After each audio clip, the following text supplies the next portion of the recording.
Aller à l'école la boule au ventre. Parfois se cacher dans les toilettes du collège pour échapper à ses bourreaux. Et le soir, ça continue à la maison, sur les réseaux sociaux. Les chiffres sont vertigineux. Chaque année, près d'un enfant sur 10 est harcelé à l'école. Cela fait 1 million de victimes. Parce qu'on a tous un rôle à jouer, la MAE, numéro 1 de l'assurance scolaire, s'engage aux côtés des enfants et de leurs familles pour les accompagner et les soutenir. En parler, dénoncer, mais aussi questionner. Sommes-nous capables d'accepter la différence ? La MAE vous propose ce podcast documentaire sur le harcèlement lié à l'apparence physique, un nouveau fléau dans les cours d'école.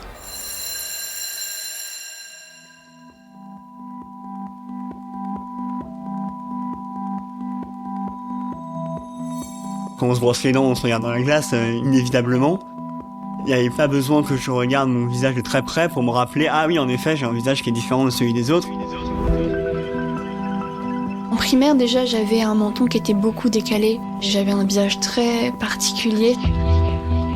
On me disait que je faisais une grimace parce que forcément mes deux mâchoires sont pas alignées. On me disait hey, pourquoi tu fais la grimace, etc. T'es bizarre. On m'appelait bec de lièvre ou le mouton. Elle avait dit que j'avais une tête de pigeon. Et elle a commencé à faire des remarques sur mon visage. Je l'ai ressenti que les gens allaient pas lâcher en fait.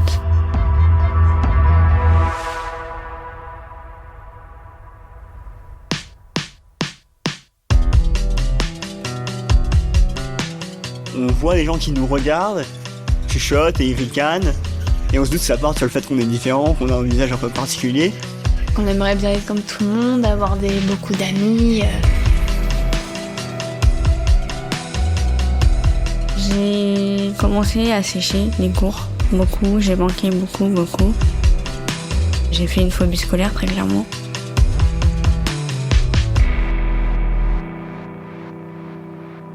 Au-delà du miroir. Un podcast d'Isabelle Saboureau et Pierre Chaffanjon. Épisode 4. Ils sont encore jeunes et pourtant le chemin qu'ils ont fait est impressionnant. Dans ce dernier épisode, ils en prennent conscience. Ils parlent d'amour et de résilience. Face aux discriminations, ils ont réussi à se réinventer au-delà du miroir.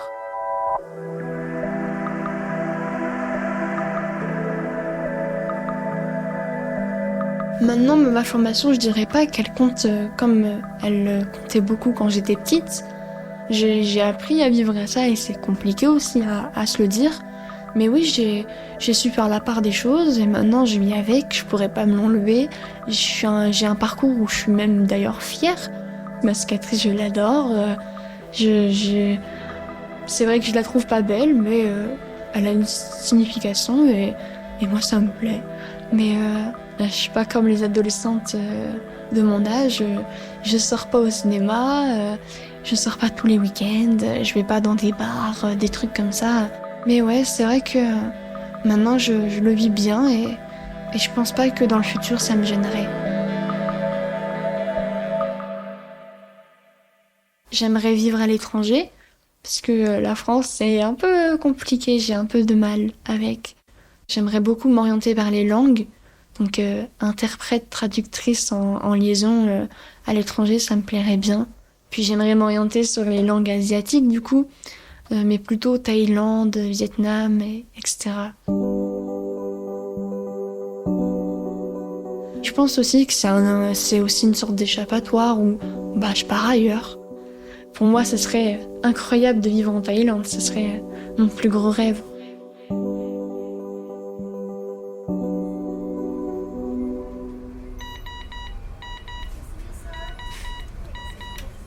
Quand je suis sortie de l'opération, direct j'ai demandé à voir mon visage. Donc j'ai demandé à un miroir et il y a une dame, une infirmière qui m'a passé son téléphone pour que je puisse voir mon visage. Après j'avais encore des bandages, etc. Donc je voyais pas totalement. Mais c'était déjà trop beau. Et moi ça m'a vraiment aidé à reprendre confiance en moi en fait. J'ai adoré le résultat. J'ai vu le résultat de mon nez, c'était trop beau. Il était encore tout enflé et plein de pansements, mais je l'aimais déjà beaucoup et ma lèvre pareil. Après j'avais quand même une grosse cicatrice et la lèvre cousue parce que j'ai fait une greffe. Donc j'avais une partie de la lèvre qui était cousue avec l'autre.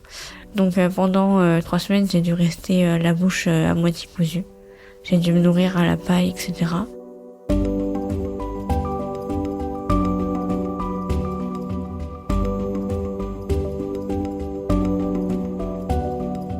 Sur le moment, c'est long et c'est embêtant et on en a marre et on a envie de tout lâcher. Mais quand on arrive au résultat final, au final, on est content et ça aide beaucoup à être mieux dans sa peau. Quand on grandit la moitié de son adolescence avec un visage qu'on n'accepte pas du tout et qu'on s'oblige à rester avec parce que on n'a pas le choix en fait. Et on passe du jour où on fait une opération qui change notre visage et qui change le complexe. C'est incroyable, c'est une sensation que je souhaite à tellement de personnes s'ils ont l'occasion de pouvoir changer leur complexe, même si on dit toujours qu'il faut s'aimer avec les complexes et que c'est ça qui nous rend beau, etc. Je peux comprendre cette phrase, je comprends aussi les gens qui veulent changer. Quand c'est un vrai complexe et qu'on a du mal à vivre, faire des opérations, parfois, ça peut aider.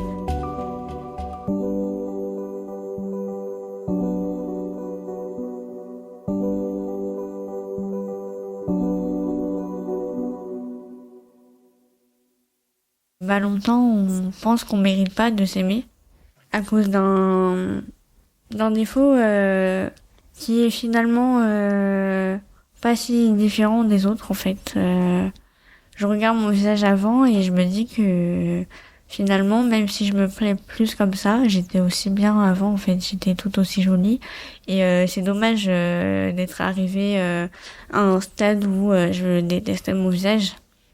Et après l'opération, je me suis dit que je méritais enfin de m'aimer moi-même en fait parce que je me suis toujours détestée et que là c'était le moment pour enfin accepter mon visage.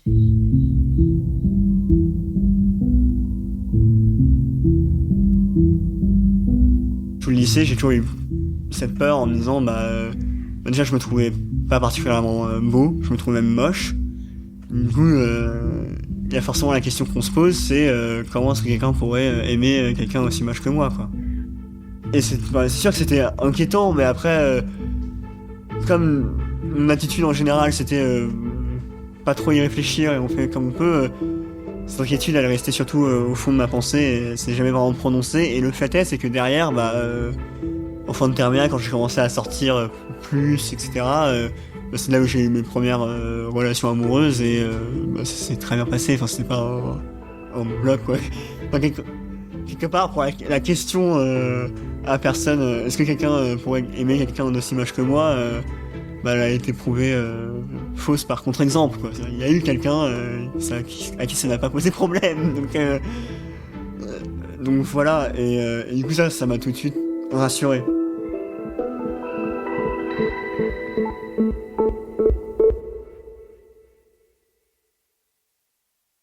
Je me suis toujours un peu questionnée sur mon avenir, et notamment par rapport à l'amour.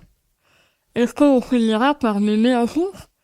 Parce que je suis différente et je le sais, mais est-ce que quelqu'un supportera, en fait, d'être avec un handicapé, une handicapée pour ma part?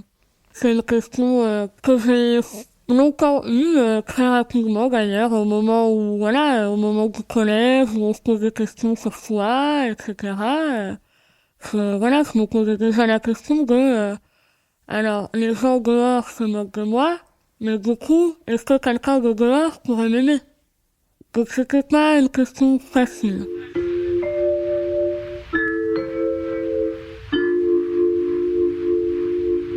Le moyen le plus simple pour moi, c'est les sites de rencontres, parce que c'est plus facile pour moi, à l'écrit, c'est plus simple de poser des mots. Mais à chaque fois que je rencontre quelqu'un, je le préviens en amont de mon syndrome et de mon problème d'élocution. Je le préviens toujours.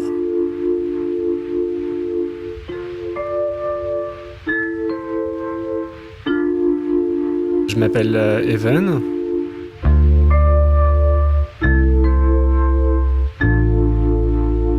Cette rencontre avec Roman, s'est faite via un site de rencontre.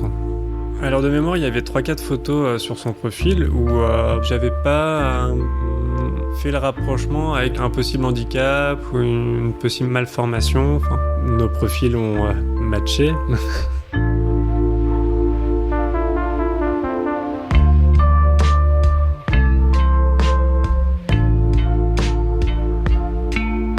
On a commencé à discuter ensemble jusqu'au jour où je lui ai proposé qu'on se rencontre. Au tout début, je comprenais pas 100% de ce qu'elle pouvait dire, mais très vite mon oreille s'est adaptée et j'ai pas eu de gêne pour son visage. En rien ça m'a dérangé, quoi.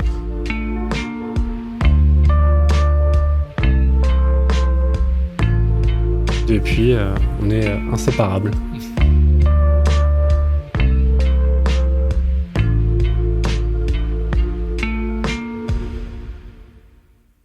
Dans les relations amoureuses, c'est plutôt des jeunes qui vont avoir des relations amoureuses un petit peu plus tard, qui vont attendre de choisir quelqu'un qui les accepte tels qu'ils sont et qui revendiquent ce temps-là qu'il aura fallu pour choisir comme un choix. Enfin voilà, un choix personnel de se dire moi je veux pas m'abîmer, voilà, je veux pas subir quelque chose qui m'abîmerait et je fais le choix d'attendre la personne qui sera celle qu'il me faut, celle qui m'acceptera telle que je suis.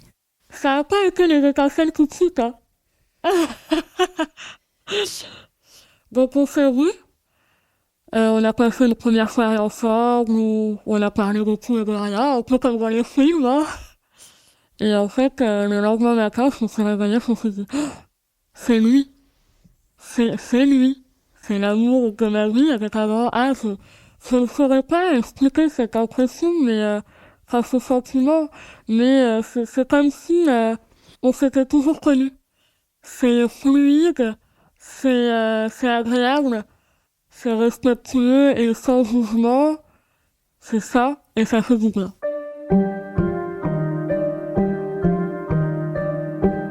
Je fais partie d'une association, Petit Cœur de Beurre ça s'appelle. Ça aide les enfants qui ont des cardiopathies, donc des maladies, des malformations cardiaques de naissance. Donc pareil, des enfants qui ont des situations bien pires que moi, et qui souffrent beaucoup de ça, et justement j'ai beaucoup aimé les aider là-dedans. Je fais des tâches qui prennent du temps, ils ont besoin. J'ai aidé à faire des sorties, à l'hôpital Necker notamment, au cirque Grus. J'ai été accompagnateur, donc c'était vraiment génial. Et j'ai pu surmonter aussi cette timidité justement. Et voir que je suis pas tout seul, il y a aussi des gens qui sont pas pires aussi, parce que eux c'est question de vie. Donc ouais, ça fait du bien ce genre de moment. On me voit pas comme tel avec une personne avec une malformation, on me voit comme quelqu'un qui aide et qui est souriant, qui a envie d'aider.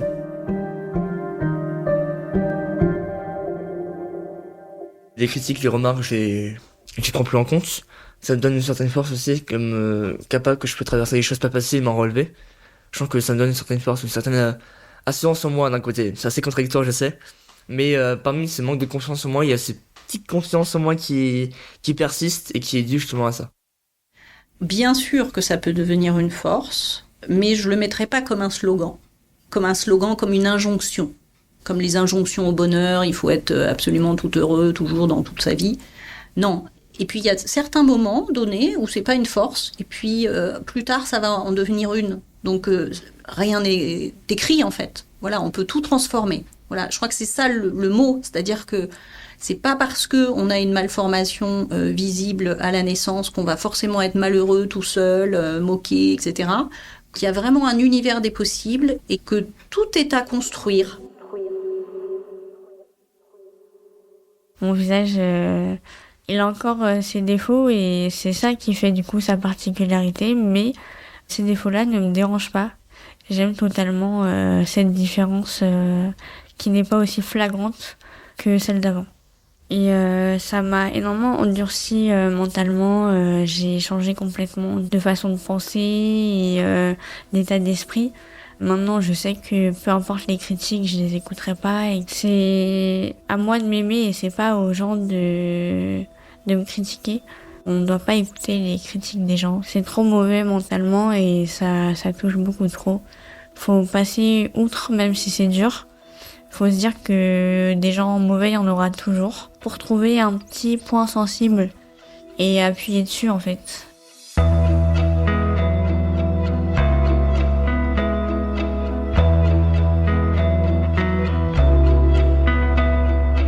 Aujourd'hui, je suis tellement reconnaissante de ce que la vie me donne et de ce qu'elle m'envoie. Et je me dis que moi aussi j'ai droit au bonheur. Et que le mariage, c'est un rêve que j'ai depuis toute petite.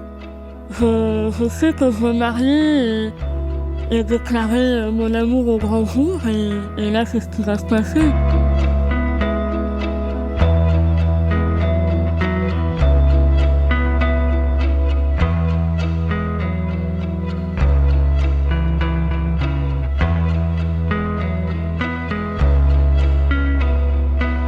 Auparavant, j'avais l'impression que le fait d'être né avec une fente la palatine, c'était vraiment une grosse injustice, quoi.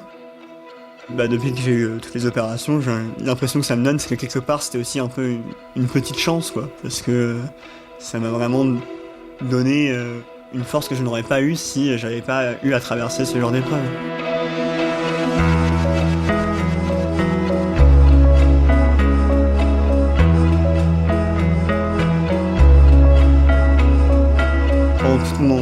Toute ma scolarité, toute mon enfance, ça m'a beaucoup poussé cette histoire et d'un point de vue mental et d'un point de vue de la confiance en soi, ça m'a apporté beaucoup et qu'en effet ça va continuer à me porter loin.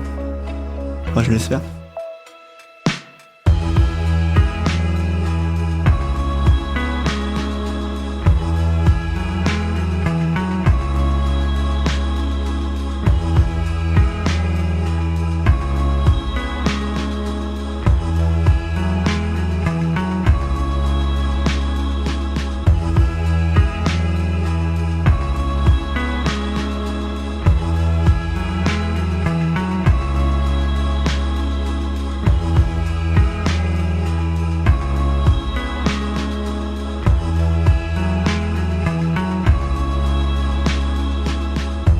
Au-delà du miroir est un podcast écrit et réalisé par Isabelle Saboureau et Pierre Chaffanjon.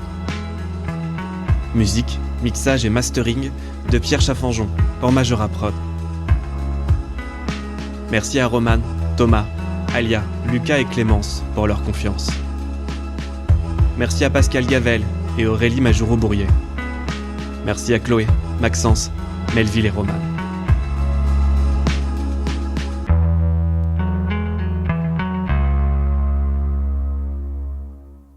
Ce podcast vous a été proposé par la MAE, numéro 1 de l'assurance scolaire.